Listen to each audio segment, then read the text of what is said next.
So, you crazy fucks want to hear more about my life? At least that's what you've been saying. So, I'm glad you liked the first installment. And I thought I'd just take different topics and start talking about them. And this one is my relationship to women from post first divorce to. I shouldn't say this shit. This is going to get me into trouble with a lot of people. Should I say this? Oh, fuck. Um, Post divorce. Fuck it. Oh, right. So I'm about ready to move into a cave anyway, become a hermit. I don't need society. People like me, so I can be honest. Anyway, post divorce, and we'll see how far we get. So I got married a virgin at 22. We had a shitty sex life. Can I even tell these stories? Oh my God. Okay. On our wedding night, we tried to have sex and we couldn't because my wife had it was painful for her to be penetrated. And so that didn't work out. And that took us a few weeks to figure out. She didn't like to give blowjobs because she thought penises were disgusting. She literally broke out in cold sores at the thought. It was the weirdest thing. And I tried to go down on her, and she had something going on, some cream or God knows what. Anyway, it tasted horrible. And so I thought that was what pussy tasted like. And yeah. Anyway. Yeah, don't watch this if you're. Anyway, go ahead. So here we go. Train wreck. But we're going to be honest. So I never went down on her again. She barely went down on me ever. And sex life was horrible for the whole marriage, or non existent actually for most of it. Probably the last 5 years out of a 10-year marriage. There was no sex. We separated like 7 years in. So, anyway, I wanted to find out what was out there in that big wide world of sex. And so, after I got divorced, I had all of these visions of me and hot tubs full of supermodels and how fun that would be. And it didn't work out like that at all. At least not initially. Holy shit. Okay, breathe. Okay. So anyway, hot tubs full of supermodels. Yeah, no, I was all alone in this ugly apartment and I didn't know what to do. I didn't know how to talk to women. The only place I had met women was at church and school. And I wasn't going to school and I was self-employed, so I wasn't even at a job anymore. And I wasn't going to church anymore. I left the Mormon church a few years before I got separated. So I didn't drink. I still don't drink. And so I didn't go to bars to pick people up. And also in Germany, they were kind of smoky at the time. I didn't like that. So I didn't know how to meet women. I didn't know what to do. So I found the pickup community. Well, the pickup community was a big thing around that time. And there's a bunch of guys who came out and they said, learn the secrets of meeting women. Learn what to tell them to make them do everything to get back into the sack, to get into your bed and go up for it and crazy and drive them wild and blah, blah, blah. It was basically seduction, talking to women. It went from guys who were just, how to have conversations because some guys have no clue even how to have a conversation with a woman. I was pretty good at that. I'd always been kind of liked by women, but I'd always been friend zoned. So anyway, I was there, and instead of, but instead of being in the friend zone, I wanted to go to the pleasure zone. I wanted to get on the love boat. So anyway, I had to figure out how do we frame things differently, and how do I meet women, not at church. So I started listening to these guys. Some of them were talking about how to meet women and how to talk to them. And so there was like a 6 CD series that I put on my phone at the time as MP3s, and I was always listening to it. Carlos Zuma, what did he call it? I think I looked it up again recently. It's called Approach Women Now, which was a really good title for me because doing that was an incredibly difficult thing to do. I'm sure this video will be down in like a day. There's no way I'm going to leave this up here. But anyway, Approach Women Now. And so I was listening to this, and he was telling you how to talk to women and how to initiate conversations. I remember on the bus one day, absolutely gorgeous woman sitting across from me, just unbelievable. Like, let's see. I can't even think of her name now because I'm nervous. Just the actress, yeah, Penelope Cruz, like Penelope Cruz, sitting across from me, and I noticed she has. I've been listening to Carlos, so notice what's going on, speak to it. She had a ring tattooed on her finger, and I said, "That's really cool. Where'd you get that? What's the story behind that?" And she said, "Oh yeah, my husband and I did that when we got married." I'm like, "Okay, cool," but at least I spoke to her, right? So I was learning to talk to women, and so I do things at bus stops. I talk to women at bus stops or traveling or, wherever I had the opportunity to meet women at parties, and was moving more and more. This video is not going anywhere where I thought it was going to go. It was going to talk about completely different stuff. But hey, let's talk about my pickup days. Why not? So, and he taught you, for example, women do walk-bys. Like women want you to notice them. They like walk in front of you or walk close to you. They wait for you to approach, but they try to get. So I noticed all of a sudden, like this woman walk in front of me like this, like a foot in front of me at the bus stop. I'm like, oh, so she wants my attention. I'd never figured that out before, how that worked. I'd never paid attention to that. So that was good. And Carlos taught me also how to like make chains of conversation. So someone uses the word airplane in the previous sentence, then you use the word airplane in a question to them about it. Oh yeah, okay, airplane is a crappy example, but I flew to Spain on vacation. Oh really? How was Spain? Yeah, Spain was a lot of fun. Well, where did you go? Well, we went to Barcelona. Just try and connect to what they previously said. And if you really don't know anything else, then look at the look at the nouns in the previous sentence and use one of those in a question. So I actually was teaching guys this after a while. Years later, I was teaching it. And I taught that principle to a guy. I said, okay, so for example, if how do you use that principle? Asking a question to a woman about something she said. So, for example, a woman says, I just went to visit my father. And he thinks a while and he says, how old is your father? Okay, dude, not quite. But anyway, some people needed more training than others. That was a fun job, by the way. I was helping guys learn to meet women and training them and practicing. I had ladies that would help me with the men, and they would practice like at a party situation. We'd stage it at home, and that was fun. I did that for a while. That was kind of one of my weird jobs that I did. I even made some videos and things that my dad made fun of. I made one about like basic hygiene was the first video I made, and he thought it was really funny that I was teaching guys how to put on deodorant and wash their hair. But I was living in Europe, and in Europe, you kind of have to teach those things. Sorry for anyone in Europe but anyway, there are people who still are figuring those things out in Europe. Anyway, back to the topic. Where was I? Oh yeah, so learning from Carlos Zuma, learning to speak to women, learning to get women to come home with me, asking women on dates, asking women to go to dinner. Completely new world, completely new life for me. I had no idea how to do any of that. And so I got better and better and upped my game, and soon I was able to read body cues and language and open and close and know when to go approach and know when to create to allow more distance and all of that stuff. There's entire theories about being the right mix of arrogant and funny and all of this stuff, which gets into great detail when you start diving into that world.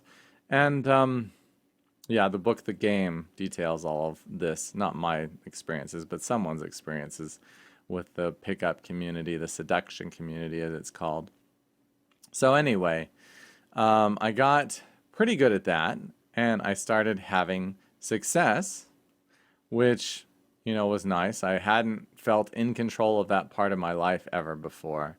And despite the fact that I'd been relatively well liked by women, I just really kept it at arm's length previous to getting married, which was a real shame in retrospect. And after getting married, I cut off all my relationships except with my wife, all my friendships with all my girlfriends. I'd always been attracted to like lots of women. It's always been a thing. Felt like a defect in me. Of course, when I wasn't allowed to get serious anyway, because I had to go on my Mormon mission, I didn't really make a difference. But once I was getting more serious, it felt a shame to not be able to be as close to every person you want to be as you want to be. And, getting married really destroyed me energetically because of all the catastrophes I talked about and me blocking off a lot of sources of energy and support and friendship that I'd had before. So, anyway, back to the story. So, I'm learning these seduction techniques and I'm working on them. And yeah, I asked another woman on the bus for her phone number. I ended up going over to lunch with her, and she was really interesting. Told me how her plants talked to her, and she talked to her plants. And yeah, I'd never heard about that before, so that was cool. And yeah, I just learned to be really open and friendly. And during this time, I shouldn't tell. Can I name him? I don't know if I can say his name. I had a friend, and I went to a meeting with this guy. What should I call him? We'll call him John. All right. So I went to the meeting with this guy, John, and it was with the woman who was sort of running the office complex that I was in. And so we sat down and I explained to her for like 5 minutes the situation, something I needed fixed about the office or whatever. And my friend just happened to be there sitting there. He wasn't participating in the conversation at all. And then when I finished talking, she turns and replies only to him, as if I hadn't even been in the room, right? She just completely ignored me. And so I'm wondering, what the hell just happened? I went up and he said, well, that happens with like 95% of women with me. So I'm like, what are you talking about? And it turns out, oh, and we were seeing another friend. We met another friend. He just showed up. He just showed up. Gorgeous, gorgeous singer. A friend of mine we met in the city, beautiful woman. He just showed up for like 2 minutes. He said, hello, how you doing? He walked away. And afterwards she said, did you see how he looked into my eyes? Oh my God, that was amazing. And I'm like, dude, what the hell are you doing? And he's like, I don't know, I'm just being me. Well, not only was he an incredibly gorgeous guy, kind of Spanish, German mix is how he looked. But anyway, but he was what you call a natural. I mean, he just would, I mean, you'd go to a bar or you'd go to, he liked going salsa dancing. So I'd go with him, we'd go to the salsa bar. Within like 10 minutes, there's 4 women, no joke, 4 women crowded around him, paying attention, listening to him. And he's sitting there, he's relaxed, he's funny, he's having fun. I'm like, how do you do this? So I said, let me show you. Oh my gosh, there's so many forbidden stories in this period of time. Oh well, someone's going to find out someday. So anyway, he started training me. I started going, not training because he couldn't tell me what to do, but I started watching him. So I was reading all these books, I was studying all this material, and I was watching John go through the motions. And okay, yeah, anyway, no pun intended. Watching John do this experience of connecting with women and watching him do his magic. And through it all, I was learning the skills that I needed. He took me to my first strip club, which was quite disappointing, actually. You picture strip clubs as being this exotic place when you've never been to one before, but we went to this little tiny strip club called, believe it or not, Titty Twister in Jena, and one stripper on the stage and little tiny back room place, just really ridiculously small. And I thought, okay, well, I didn't die, I didn't burst into flame. All of my Mormon stuff behind me, whether I'm going to be wicked and evil for doing that. But we did have greater adventures at some point. Did I get off? Oh shit, no pun intended again, sorry. So after that, I got into Tantra. When I got into Tantra, it was like all of these men, well, my first workshop, example of my first workshop, and this is really customary. Can you really tell these stories? I don't know. We may not publish this.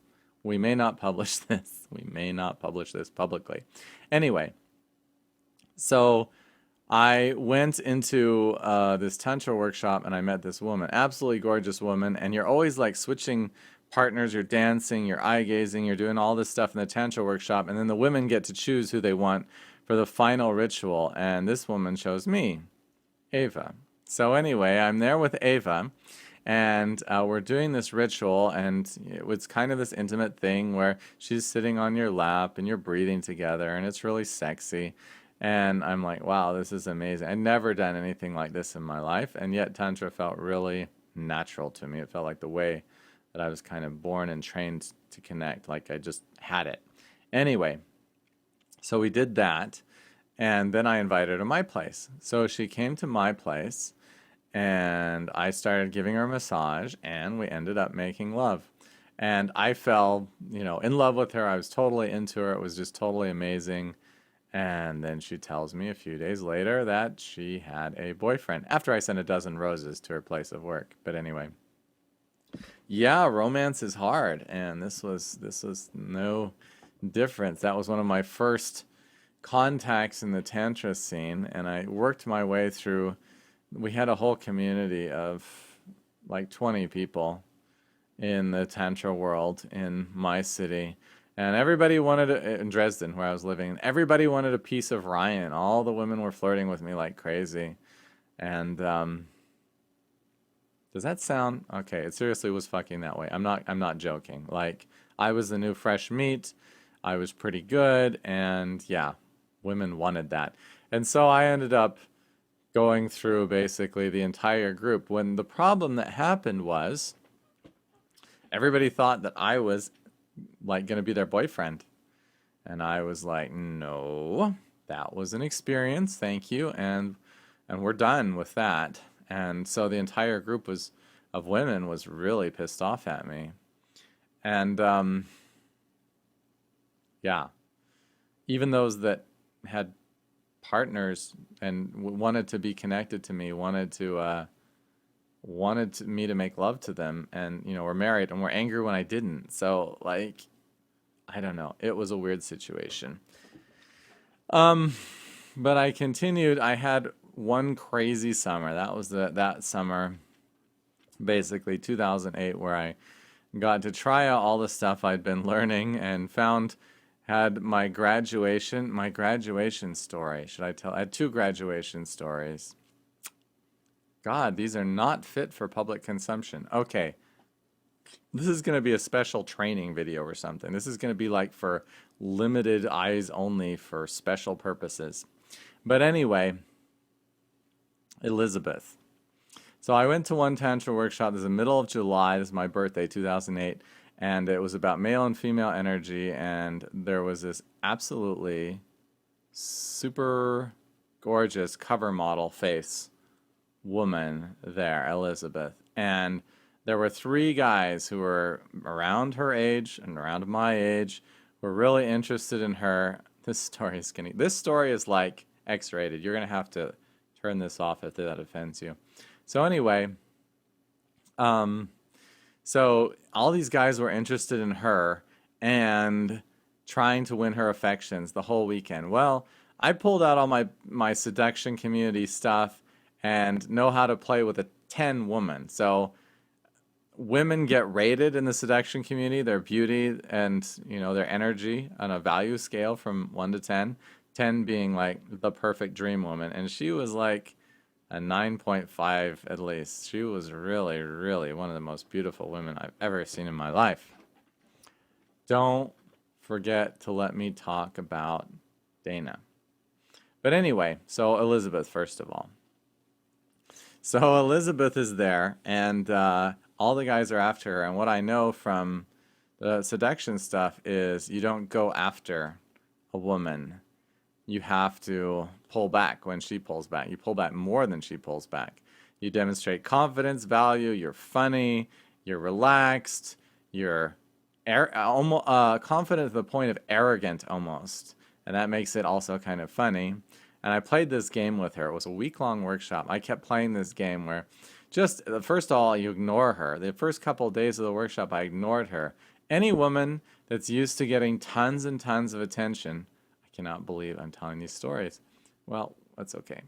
Any woman who's used to tons and tons of attention is not used to being ignored. Any guy who ignores her has her attention. All right? Rule. It's just how it is.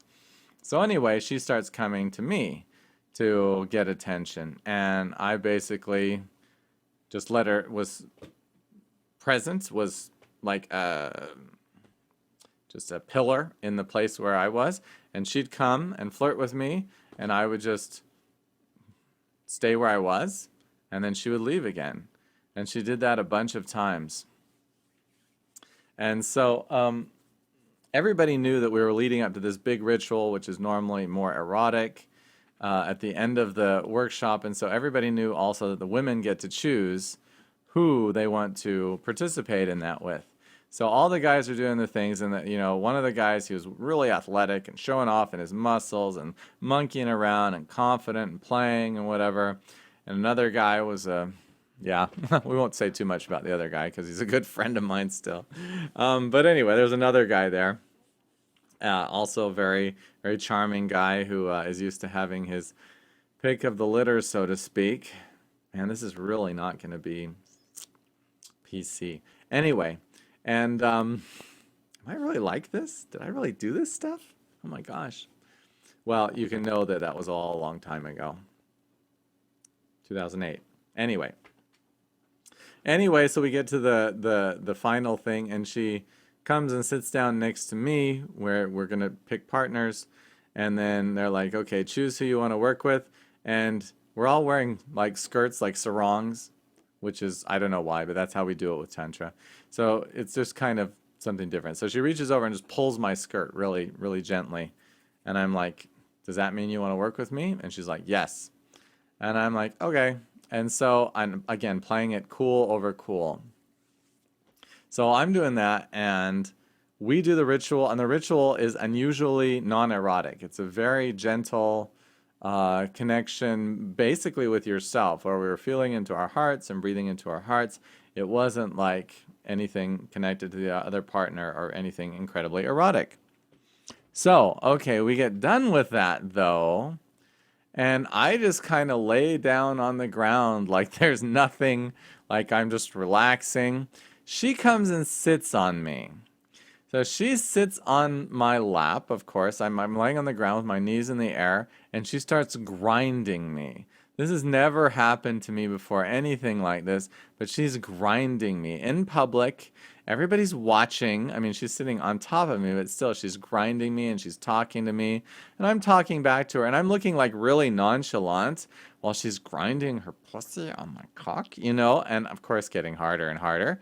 And she's totally freaking gorgeous. So she's doing that, and to make it worse, the three other people our age come over to us while that's happening. They sit behind her, and they're just kind of watching. So this was like theater for them. This is like entertainment. So the other two guys are like, well, you won, and they're just watching. And then there's another woman sitting there watching us, and she's just grinding on me, just talking to me. So how did you like the ritual? I'm like, oh, it was good. Yeah, I enjoyed the ritual. Yeah. So anyway, she's doing that. She does that for like 15 minutes, and then she jumps up. I need to be alone now. And she walks out the door. She disappears. And the two guys are watching, and they start applauding. They're like, yeah, man, good job. And I'm just sitting there. First of all, I'm hard and kind of embarrassed, so I don't want to move. God, these are intense stories. Holy shit. So I don't want to move. So I have to wait because they're like, follow her. And I'm like, no problem. They're like, no, you have to go get her. I'm like, no big deal. So they all leave, and they go down to, I think, eat pot brownies or something. And I end up walking down 20 minutes later. I walk into my room. I get a book. And then I go in the living room where they're all talking. They're all talking in Czech. I don't understand what they're saying. So they're all talking in Czech, and I know that if I just stand there, I'll look stupid while the group is talking in Czech, and all of a sudden I won't be that cool guy anymore. So I go sit in the corner and start reading. So I'm sitting in the corner and reading, and she is sitting there with her back against a pillar. When I came in, her back was against this pillar, and she's surrounded by guys, so there was no opportunity to get close to her, which is another reason why I went and sat in the corner, because she'd isolated herself. And then every once in a while, she'd like look back to me. You know, she'd just like see, is he still there? What is he doing? And I was like reading. I was like paying no attention to them or the group or whatever. And after a while, she comes back and sits on my lap. Well, that's when the action started. Do you want to hear the action? Maybe I'll put a little thing here. Forward this many minutes if you didn't want to hear this part. Anyway, so we start going at it. You know what? I'm a sex educator. We won't censor these parts. Sex is important. You have to know how it happens. So we're going to talk about it. So she's sitting there, and I'm fingering her, and she's loving it. She doesn't know she has a G-spot or where her G-spot is, and I'm giving her feelings she's never had before. So she's having these amazing feelings, and I'm fingering her, and it feels great. And the other guys are watching, and they're like, well, I think we should go now. So they did, thank God, instead of watching this part too. So they left us in privacy. And I didn't have a condom, and I offered to get one because at that point I was having sex whenever I could have sex. I was coming out of my dry spell. And she's like, no, no, no. But she gave me a blowjob, and that was cool. And then she got up and left. And like the story goes on before, you know, after that, the theory is once you've had sex, once you've connected, then you're over the big hump. No pun intended yet again. And you can still, you know, after that, it's easy to talk to a woman, hang around a woman. It didn't happen with her. That was her one thing. She said that was good, and I'm done. And we never dated again. That was just that one experience. But that was kind of my graduation for, okay, there's a very beautiful woman in the room. I want to know how to connect to her, seduce her, get her in bed, the woman that all the other men want. And that was my, okay, I can do that. Regardless of whether the other guys have been studying this stuff longer or whatever. You know, it was just, okay, I felt confident. And then at some point after having a lot of contacts and experiences that summer, I decided I wanted a girlfriend again. Which, yeah, so I set that intent. 2 weeks later, I met this woman at a Tantra event, again using all these principles and ideas. And she came to my house the second day. She never left my house after she moved in on the second day that we met. And from that time, she never slept at home again. She ended up moving all of her stuff in 2 weeks later. This is a woman who's 40 and had never lived with a man before. And we got married 7 weeks later. And that's what I was talking about in terms of being too good at what you're good at. So that was kind of wild.